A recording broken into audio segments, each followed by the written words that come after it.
everyone, Donna here with Bookkeeping Made Simple. I am trying to figure out the controls on my new Zoom subscription. I've been doing videos on Zoom for a long time, but this is the first time that I have upgraded my subscription so I can do longer videos, I can have longer chats. This is mostly so I can communicate with my family who are in Washington State, Washington, D.C., and points in between. So, and it's kind of interesting to see if it's offered with the new subscriptions. Anyhow, I wanted to talk today about the ERC credit. I've been getting a lot of questions on it and really wanted to get into that. So before I dive in, please, if you enjoy these videos, please like, share, and subscribe. That does help me grow my channel. We are so close to 100 subscribers, and I am super excited about that. It's only been 5 years since I've been, I haven't really been consistent up until this month, but I've had videos up for a while, and it takes time to get some traction on these things. So I wanted to talk about the ERC credit. There's a lot of questions going on about that. It was originally set to expire April of 2024. This is a credit that was offered to employers. In other words, you had to have filed a 941 payroll tax or a 944. You had to have your forms showing that you paid payroll tax, and not as a self-employed individual, but as an employer. Ironically, there's been a lot of fraudulent claims made. People who didn't have employees during 2020 and 21 are trying to get this credit. The IRS is understaffed. There's kind of a lot going on to this. So what the big takeaway from this is they're not approving any more of it. And the reason for that is the fraud. They need time to, they've paused it. They haven't canceled it. They've paused it because they need to process all of these claims and figure out which are fraudulent and which are not.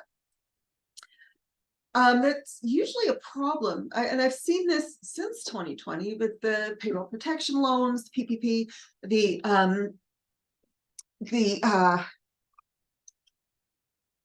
idle loans, and the ERC. So I'm not even remotely surprised that there's a lot of fraud going on. There's a lot of people who, for good reasons or bad, they saw the government handing out money and they wanted their share.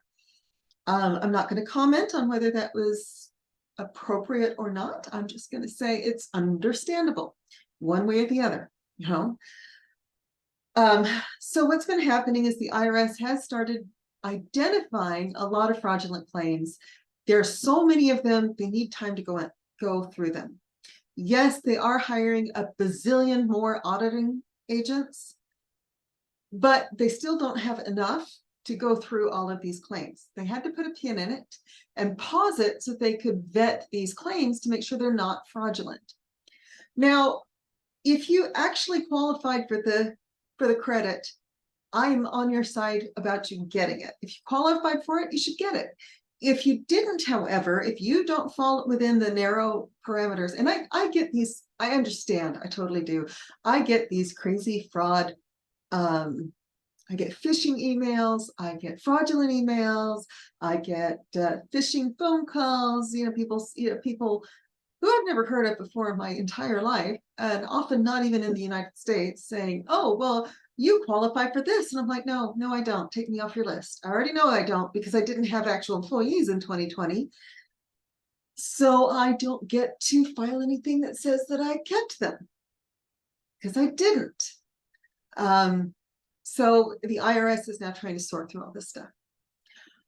The other half of this, though, yes, the IRS is pausing the ERC. I do not know when the new deadline is going to be or when they're going to start accepting those claims again. And the reason why, again, is the massive influx of fraudulent claims. I'm not down with fraud. On the other half of this, though, that I want to talk about is, and hopefully I didn't just lose my entire train of thought. I despise it when that happens. If you qualified for the credit, oh yes, phishing. I wanted to talk about that. There's a tremendous number of fraudulent and phishing emails. I received so many of them. Some of them are actually being sent from my own domain that I know I have control over. They look like, well, they're not coming from my domain. They're labeled with my business name. They're coming from somewhere else. And because I can look at the email and instantly see that it's not part of my business, I have been flagging them as spam. But I'm bringing this up because this is the thing that I've seen happen a lot, particularly with the older folks, the ones that weren't using the internet their entire lives, older than me, not me, I get it, who they just see the name of the person. So they will see an email, and in the sender's name, it will say Internal Revenue Service.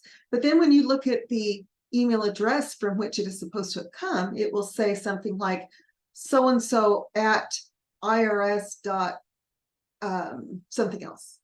It should be irs.gov, but it will say so-and-so from such and such consulting, or something completely unrelated to this. Also, I do see a lot of people getting calls from individuals or companies claiming to be the Social Security Administration or the Internal Revenue Service. So in addressing the fraud, I also felt like it was important to address all parts of the fraud. It's not just people like you and me who are business owners. We have a lot of integrity because we're business owners. Our word is our law. We're going to do what we say we're going to do. And so, like I said, those who are trying to get money out of the government, I understand that I can't condone doing it in a fraudulent manner. On the other hand, there are people who are getting caught up in this because they see emails purporting to be from the IRS, purporting to be from the Social Security Administration, purporting to be from Health and Human Resources or Health and Human Services, or any other government entity, and their email address does not match the entity for which they claim to be from. But if you don't dig into these, then you start to question things. And sometimes they will have confidential information, accurate confidential information about you that would really raise your eyebrows. So how do you deal with these? Out of the 20 emails I've received so far today, about 18 of them were fraudulent, either claiming to have a remittance advice for me from someone I've never heard of.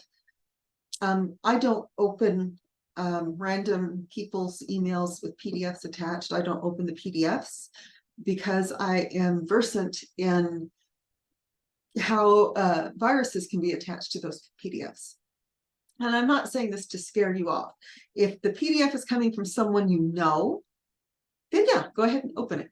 If you have reached out to me and I am emailing you back, I will tell you ahead of time what my email address is.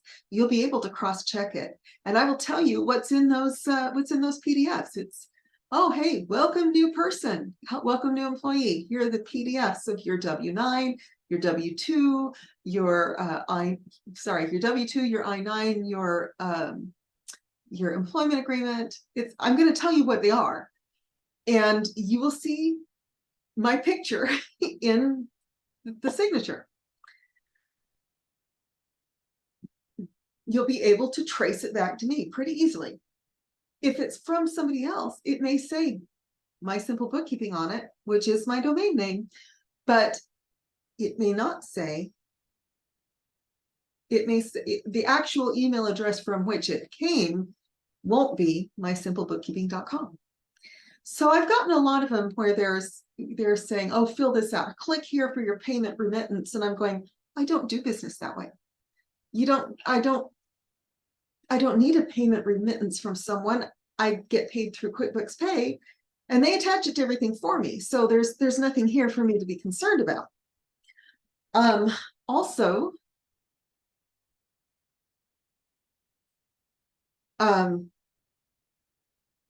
some of the things to look out for, like I said, the email address may not quite match up. The domain may not quite match up.